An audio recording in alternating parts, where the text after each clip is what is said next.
I've been involved in Bitcoin since 2016. I believe it's the best asymmetric risk return trade I've ever seen in 30 plus years of managing risk. I come at it from a credit perspective. Again, I believe credit is the most important market in the world. It is the dog and equity is the tail. And if you don't understand what's happening in the dog, that tail gets whipped around pretty hard and lots of people get used as cannon fodder. So congrats to Kathy Wood's Tesla call. Congrats to Elon Musk, who's half Canadian, and looking forward to having a good talk today. Well, let's be honest. The United States currency as global reserve currency today will be the last fiat currency to fail, okay?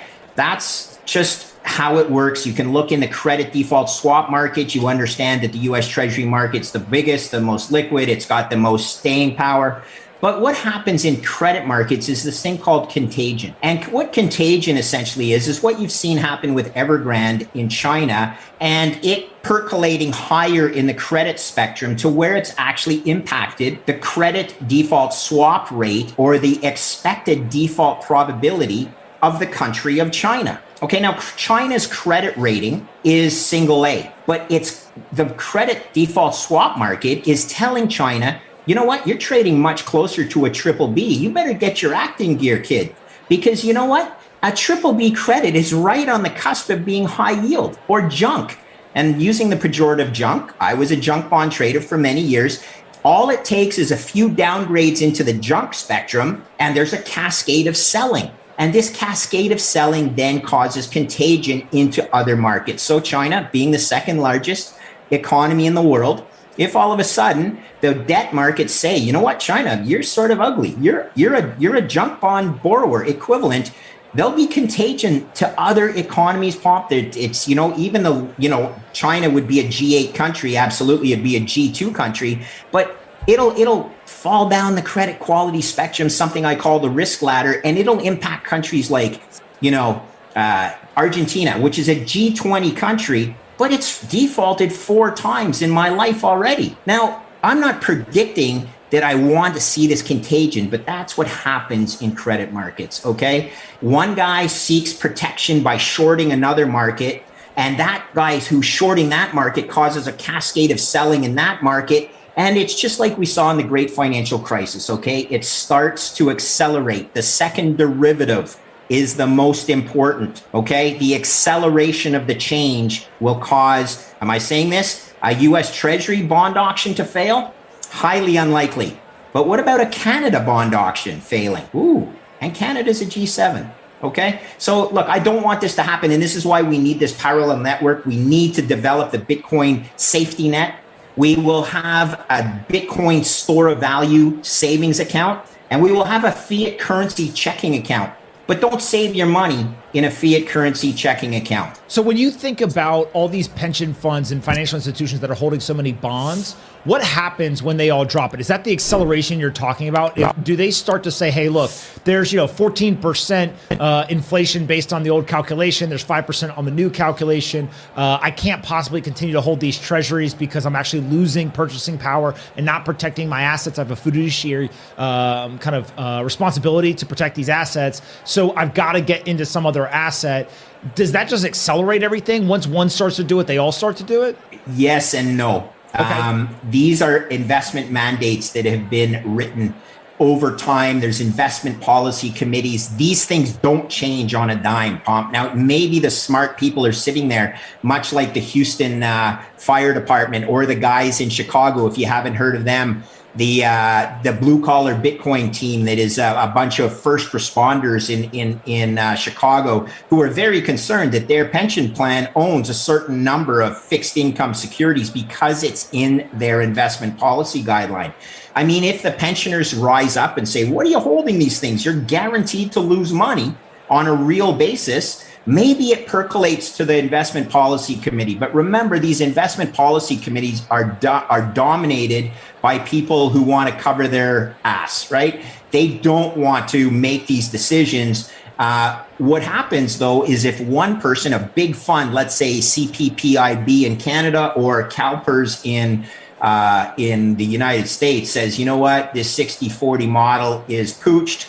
I'm going to go 60, 20, and then 20 in alternative assets that do include a certain amount of Bitcoin, that really gets the ball rolling, because it takes the pressure off of the theory of agents, they call it. As long as one of the big guys moves in that direction, then I can cover my own investment policy decision.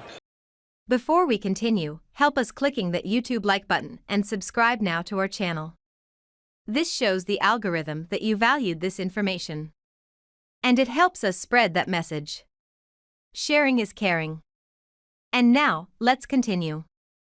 When you start to think about the timeline for this to occur, for them to all start trying to move capital because of this this mechanism, is this a 5-year, a 10-year, a 15-year thing? How long do you think it takes? Yeah, it's a process. So some will move early and some will be the last. And as a Canadian, I can almost certainly guarantee you that the Canadian knuckleheads will be one of the last ones to move. Okay, so that pains me, because Canada, we've sold all our in our central bank, we've sold all our gold.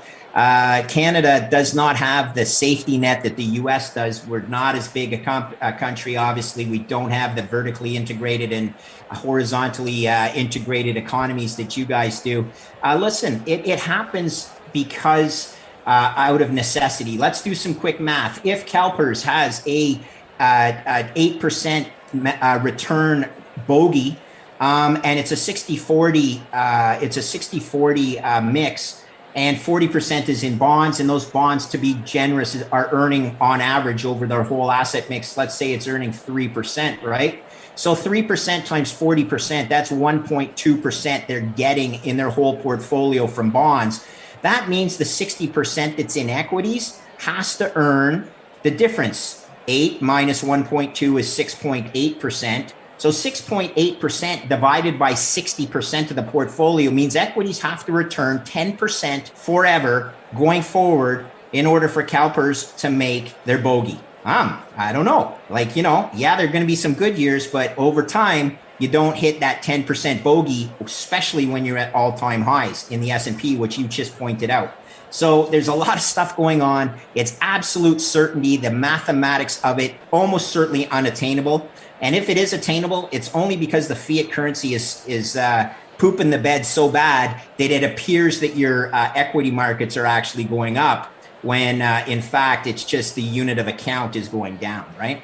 I've been trading risk for 30 years, and every single asset class out there is essentially short volatility, okay? Which means when vol explodes, equity vol is the best way to look at the overall volatility in markets. When equity vol goes from its current, sub 20% annualized level, and some catastrophe causes it to spike to, 85% or even over 40%, markets cease to function when equity vol exceeds 30%. By that, I mean no new issuance comes to market, markets are collapsing, and all of your assets are generally getting crushed. Why? Because you are short volatility in those assets, and volatility has just skyrocketed. So you're getting killed. What is Bitcoin?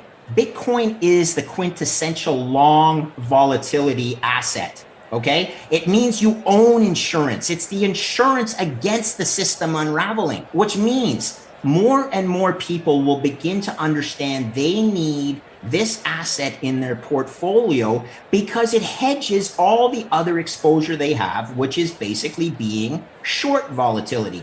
This is like owning options on things exploding. Now, you don't like to think that things explode, but on a regular basis, they do. Okay. So my opinion is Bitcoin is credit default swap insurance on a basket of sovereign currencies. The more that those currency and the credit quality of those currencies like China deteriorate, the more intrinsic value you have in Bitcoin. Everybody needs that insurance. Don't mess around with your fire insurance when you live in a fire zone. Own the insurance, and by God, don't sell that insurance once you see the fire coming down the mountain. You should actually buy more. So Bitcoin is the perfect asset for everybody who needs insurance against the inevitable unraveling of the fiat system. I own about 40% exposure to Bitcoin, but that's because when I first got into it, it was smaller, and that little nugget has grown. But I also have other hard assets. I need to be honest. I've never gone all in on one asset. Why? That's not the way I manage risk. I believe that my price target for Bitcoin, and here's a neat segue. I love the guy you had on earlier, Colton. So he 250. I think he's meant 250, right? That's his year-end price target. I'm not up to the kids talking 250. But if he's 250, my long-term price target on Bitcoin is over $2 million in today's dollars of Bitcoin. What to do in such a situation? Inform yourself and keep your financial education strong. We from the Compact Group offer our loyal subscribers a free educational portal with first-hand monetary, financial, and economic knowledge. Enter our invite-only Insider Club by clicking the link below. You will get access to first-class information far earlier than the rest. We have prepared a special deal for all our members where you can access a giant pool of Robert Kiyosaki's financial wisdom for just $1. To find out more, simply click the link below and join our Insider Club absolutely free. But there is more you can and should do. Build up several streams of income. More and more people realize that they have to take their future in their own hands, but they don't know how and where to start. We from Compact offer our Insider Club members unique opportunities. Strengthen your financial muscle and get the edge. Click the link below. Become part of our free Insider Club. No financial obligations. But there's one important thing you have to know. You have to become active. So do it now. Become active and see you on the other side.